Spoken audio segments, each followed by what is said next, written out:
It's San Miguel Beermen versus Meralco Bolts sa 48th season PBA Finals at ibang overseas Filipino player na ngayon ay free agent na at inaasahang magpapadraft daw sa PBA. Bakit kaya nagsiatrasan mga idol? Magandang match-up to mga idol ng San Miguel Beermen at Meralco Bolts sa PBA Finals dahil masasabi ko mga idol na papalag ang Bolts sa defending champion. Ang Meralco Bolts lang naman kasi mga idol ang naging dahilan ng nag-iisang talo ng SMB sa elimination round. Kung maalala nyo mga idol, road to sweep sana ang SMB sa regular season. Pero last game and non-bearing game ng SMB kontra sa Meralco Bolts, talo nga sila sa score na 92-95 kung saan nasayang ang buhat mode ni Junmar Fajardo with 23 points, 19 rebounds and 4 assists while shooting 4 of 7 from the field. Pero bakit nga ba natalong SMB sa kamay ng Meralco Bolts?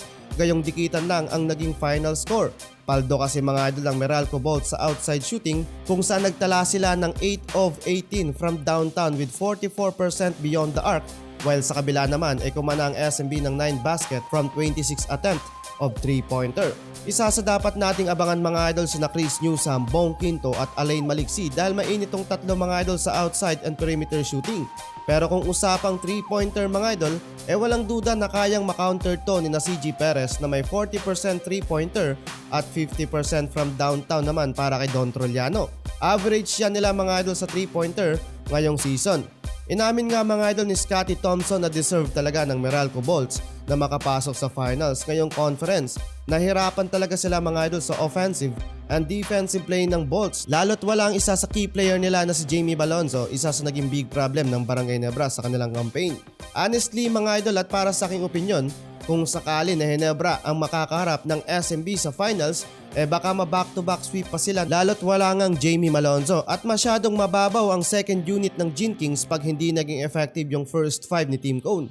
Isa pa sa napansin ko mga idol pag na-contain tong sina Stan at Stanley Pringle parang nawawalan sila mga idol ng scorer machine sa game at naging dahilan ng kanilang pagkatalo sa Meralco Bolts sa Game 7 ng semifinals. Samantalang bakit kaya mga idol na hindi naging interesado ang ibang Pinoy overseas player sa PBA draft pick na ngayon ay free agent na ang status? Inaasahan pa naman mga idol ni Commissioner Willie Marshall na maglalaro.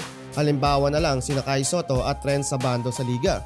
Sa case mga idol ni Ren Sabando may malaking offer nga sa kanya ang Taiwan at Japan B-League, mas malaki pa sa max salary per month sa PBA. Katulad din mga idol sa sitwasyon ni Kai Soto via spin.ph sa sulat ni Homer Sison around $600,000 ang offer sa big man per year. Take note mga idol, minimum pa lang daw yan at maaari pang lumobo, so ibig sabihin 2.9 million pesos per month ang maaaring makuwang offer ni Kai Soto sa Japan B-League.